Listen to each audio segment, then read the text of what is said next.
निकै दुःखद घटना छ। यो घटना सबैजनाले पुरा सुनिदिनु होला। यिनी पर्दामा देखाइरहेका महिला हुन्, चेली हुन् पुष्पा, जो सुदूरपश्चिमबाट छन्। नेपालमा बलात्कारीलाई फाँसी दिने नियम कानुन कहिले बन्ला? साथीहरू, हामीले धेरै चेलीहरू बलात्कारपछि हत्या भन्ने सुन्यौँ। पठाउनु भयो। सुरुमा त परिचय गराउँदा अङ्कल हो भनेर चिनाउनु भयो। पछि यस्तो अवस्था पनि सृजना भयो कि एउटा होटेलको रुममा दुईवटा बेड थियो। बुवा, मेरो जो बाबा भन्ने मान्छे व्यक्ति हुनुहुन्छ, उहाँ अर्को बेडमा बसेर चाहिँ यसरी होइन यसरी सुतेर गए। पुष्पा, यिनीले 14 वर्ष उमेरमा ठुलो घटना भोग्नु परेको छ।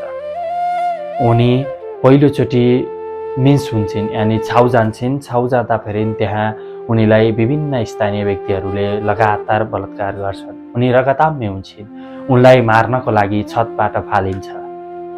अनि जब छतबाट फालिँदा पनि उनको सास जाँदैन, उनको हड्डीहरू भाँचिन्छन्। उनलाई त्यति गर्दा पनि नपुगेर घिसार्दै जङ्गलमा लैजान्छन्। जङ्गलमा लगेर पनि त्यहाँ पनि बलात्कार गर्छन्।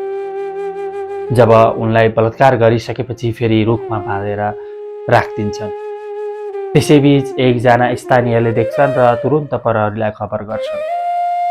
अनि प्रहरी आएर उसलाई हस्पिटल लैजान्छ। हेर्नुहोस् त, हाम्रो नेपाल समाज कति सुन्दर छ। तर त्यहाँभित्र बस्ने मानिसहरू, महिला, यी चेली चाहिँ मार्न भनेर फालिसकेको पनि उनी बाँचेर आएकी छिन्। हामीले भन्छौँ पुराना पार्टीले देश विकास गरे भनेर, तर एउटा कुरा अझै पनि याद छ। रुममा थुनेर हामी बाहिर घुम्न जाऊँ भनेर लानुहुन्थ्यो हामीलाई। अनि घर आउँदाखेरि मम्मी सधैँ रोइरहनुहुन्थ्यो। मलाई थाहा थिएन त्यो अङ्कलले भित्र के गर्थे। तर पछि मम्मीले भन्नुभयो कि बाबाले पैसाको लागि मम्मीलाई पनि आफ्नो साथीहरूसँग सुताउनुहुन्थ्यो। र त्यहाँ बस्ने मानिसको सोच अनि व्यवहार कति घटिया छ देख्नुभयो। यिनी नारीलाई म एकचोटि सल्युट गर्न चाहन्छु, किनकि उनले यत्रो पीडा हुँदै पनि उनले बाँच्ने आँट गरेर विभिन्न अदालतहरूमा ढोका ढकढकाइन्। तर के गर्नु, हाम्रो नेपालको कानुन जुन शक्तिमा छ, उसको शक्तिले बारम्बार उन्मुक्ति दिइरहन्छ। उनको भनाइअनुसार अझै पनि ती बलात्कारीहरू गाउँमै रमाइरहेका छन्।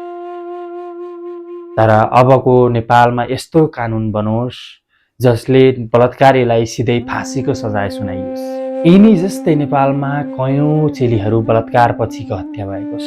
राजनीतिक आडमा बसेर नेपाली चेलीहरूमाथि बलात्कार गर्दै दिन प्रतिदिन गरेको यिनीहरूको ज्यादतीहरू पनि हामीले सुन्नुपर्छ।